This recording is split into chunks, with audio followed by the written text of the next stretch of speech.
ये है राहुल भाई, कृष्णा मेडिकल के ओनर।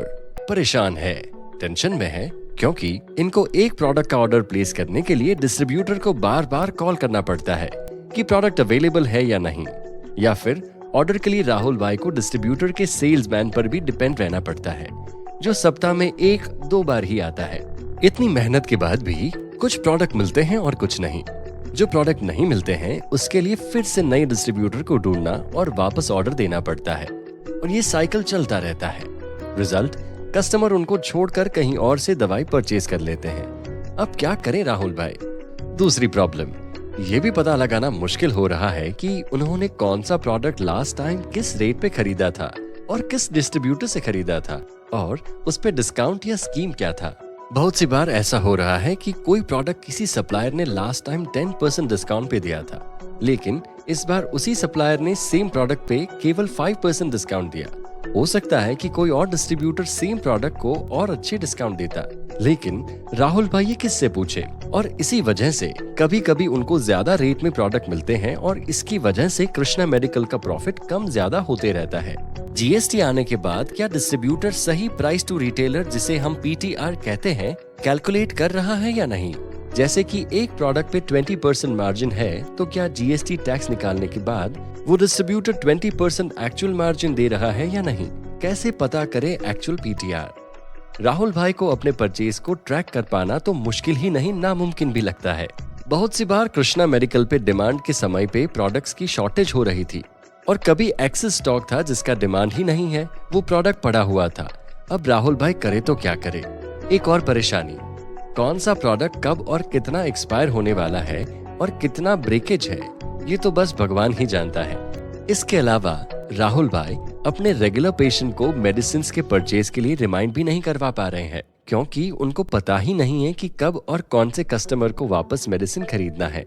जैसे कि कृष्णा मेडिकल के लॉयल कस्टमर वर्मा जी, जिनको हर महीने डायबिटीज की दवाई लेनी ही पड़ती है, लेकिन कई बार ऐसा हुआ है कि वर्मा जी आए फार्मेसी पर दवाई लेने, लेकिन मेडिसिन थी ही नहीं कृष्णा मेडिकल पर, जिससे परेशान होकर राहुल भाई के लॉयल कस्टमर वर्मा जी किसी और फार्मेसी से मेडिसिन खरीदने लग गए, और राहुल भाई का बिजनेस एकदम चौपट सा हो गया, क्योंकि ऑनलाइन वाले और पड़ोसी की फार्मेसी दोनों ही उनके कस्टमर के पीछे हाथ धो के पड़ गए थे।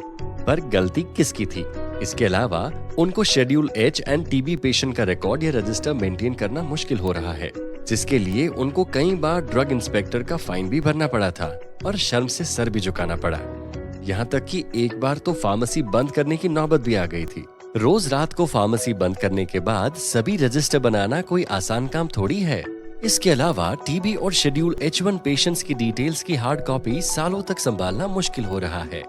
बारिश और चूहों से इन्वेंट्री की फाइल के रिकॉर्ड को बचाते बचाते राहुल भाई परेशान हो गए हैं। स्टॉक और इन्वेंट्री की हालत और भी खराब है कि कौन से प्रोडक्ट का कितना स्टॉक रखा है, कितना खरीदा था और कितना बचा है, किस प्रोडक्ट पे ज्यादा मार्जिन मिल रहा है, कुछ नहीं पता।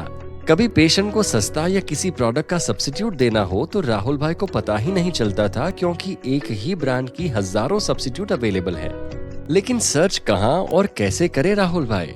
एक और समस्या, प्रोडक्ट शॉप में किस लोकेशन पे रखा है यह भी ढूंढने में काफी समय चला जाता था, और धंधे के टाइम पर कस्टमर की लाइन लग जाती थी, और काफी कस्टमर भीड़ देख के ही बिना दवाई खरीदे पास वाली फार्मेसी पे चले जाते थे।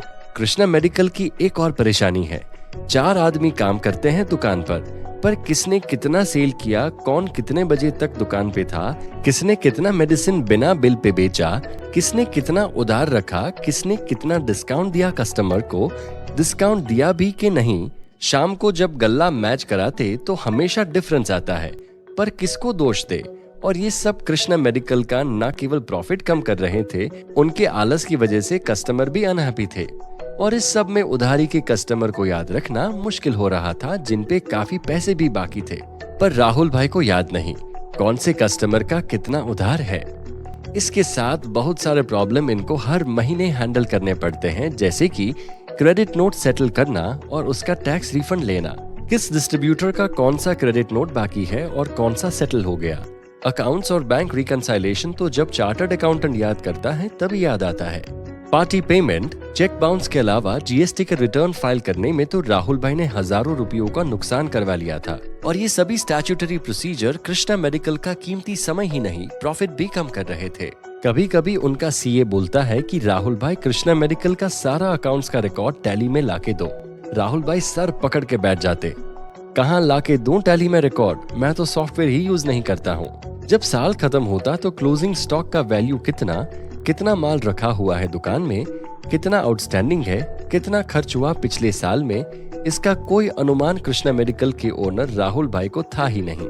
और इस तरह से कृष्णा मेडिकल का बिजनेस कंप्लीट केओस हो गया है और राहुल भाई परेशान, हैरान और उनके कस्टमर एक एक करके या तो ऑनलाइन वाले के पास या पड़ोस वाली दुकान पर जाते थे। क्या ये सिचुएशन केवल राहुल भाई या कृष्णा मेडिकल की ही है? नहीं, ये कहानी हर फार्मेसी की है।